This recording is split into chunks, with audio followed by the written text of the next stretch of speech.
I want to tell you about three main causes of miscarriage. I mean, there are several causes, but I want to stress on these three causes. Number one, alcohol intake. Number two, caffeine intake. Number three, drugs and smoking. Now, let's start with alcohol intake. Do you know that when you're pregnant, there is something called placenta? Now, that placenta is what connects the mother and the developing baby. All right? The organs of this baby that is forming is in its most tender state. It has not even gotten close to maturity at all. So there are certain things that the organs of this baby forming cannot handle. The baby at that point, especially the first trimester, which is the first 3 months, depends solely on the mother for everything. So this placenta serves as a connection through which blood flows to and fro to the baby and back to the placenta. Nutrients also flows from the mother through the placenta to the baby and back. All right? So if you as the mother, engages in taking excessive alcohol during your pregnancy, do you know what happens? Now, that alcohol will pass through that placenta barrier, okay, and go direct into the baby's system. And we all know where alcohol, goes to or is metabolized. It goes straight to the liver. Even you as an adult, when you take alcohol, it is your liver that tries to detoxify your body and all that. So the alcohol goes straight to the liver of the developing baby. And because this is just the first 3 months, the baby is not, the organ is not mature enough to handle or detoxify the baby's system. So this alcohol will now stay in the system of this baby longer than necessary. And it can cause developmental issue to the baby. It can even cause you to have miscarriage as the mother. Excessive alcohol intake during pregnancy also affects the development of the brain of the baby. It leads to disruption in development of that baby. That's why sometimes the child is born and the child develops what is called fetal alcohol syndrome. You see the child become irritable, begin to shake, cry excessively, cannot even be consoled. That is if there is no miscarriage during the early stages of the pregnancy and the baby is finally carried to term. If the mother is a chronic alcoholic, you will notice this fetal alcoholic syndrome. Another thing that alcohol does is it interferes with the way the placenta works. Now, as I've explained earlier, the placenta is responsible for exchange of nutrients, blood supply, oxygen supply to the baby. So if any of this is interrupted because of you as a mother taking alcohol, it's going to put the baby under stress. It's going to put the developing baby at risk. That pregnancy will be lost or developmental problems will occur. The next thing that alcohol does is to the woman herself. It alters your hormones. It causes an imbalance in your hormone level as a woman. We all know that when pregnancy happens, it has a lot to do with hormones. There is a particular hormone that is responsible for maintaining pregnancy.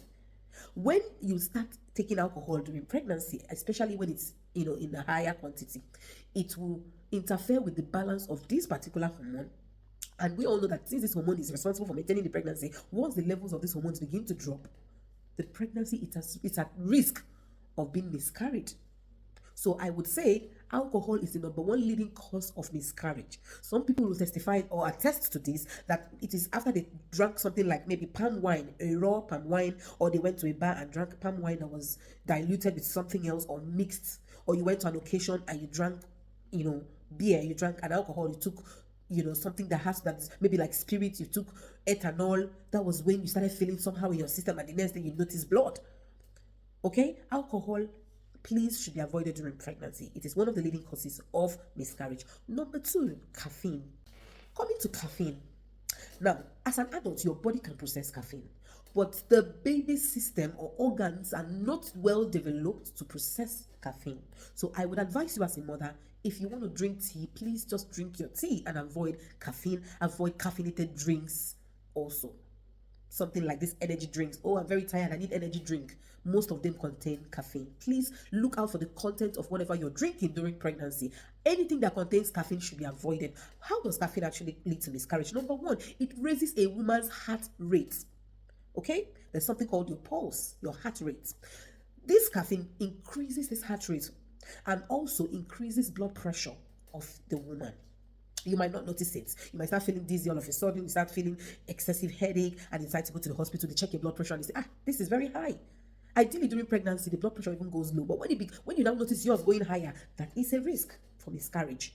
So that is what caffeine does. It raises the blood pressure of the woman and the heart rate of the woman, which then interferes with the blood flow or blood supply from the placenta to the baby. And when that is affected, of course, oxygen is cut off, nutrients are cut off. And what will happen? There's a risk for miscarriage to happen at that point. Another thing that caffeine does, it puts stress on the baby because the baby system is not adapted to actually process this. The baby will be stressed. It changes the sleep pattern of the baby in the womb. They sleep. It alters everything and they become restless. They begin to move. You notice, in fact, just avoid caffeine during pregnancy. It causes a risk. Now, coming to drugs. We all know that when a woman is pregnant, it is not every medication that she has to take. As little as paracetamol can cause a miscarriage. Yes, I know you might think that paracetamol is not cause for headache. There are certain things about paracetamol that you don't know. Do not take any medication that is not prescribed when you are pregnant. Don't just feel like, oh, I feel like I have malaria. Within the first 3 months of pregnancy, you're walking to a pharmacy to say, I'm pregnant, can you just give me malaria medicine? Can you go to the hospital, register for antenatal, get yourself checked? They will do a urine analysis for you, check your blood, check everything that needs to be checked, and know what exact brand of anti-malaria you'll be placed on, especially in the first 3 months of pregnancy. Otherwise, you risk losing that baby. It is not every medication that you can take as a pregnant woman. The only thing I can advise you is to take prenatal vitamins. Folic acid is okay. You can take the normal routine drugs. Folic acid, vitamin C, B, Co. You can take those ones. But avoid any other medication, antibiotics or anti-malaria or whatever it is. Let it be prescribed before you take it. And even if it is prescribed, once you take it the first day and you notice something strange, please stop it and report back to whoever prescribed it. Go back to the hospital and explain. Don't think, oh, because it was prescribed by a doctor, so even if I feel dizzy or even if I feel cramps after taking it, I should just continue. No, if you feel any change, please stop the medication and go back to the hospital. It could be that you're reacting to it. It could be that one is not good for you and might put you at risk of miscarrying that baby. I would also say, please avoid smoking during pregnancy. That is a no-no. Avoid taking herbal concoctions during pregnancy. I know a lot of women fall victim of this, but I tell you that a lot of women has lost their pregnancies, even in the later stage when the baby has fully formed and the pregnancy has progressed further in, because of herbal concoctions. Most people have lost their babies, have lost the pregnancy.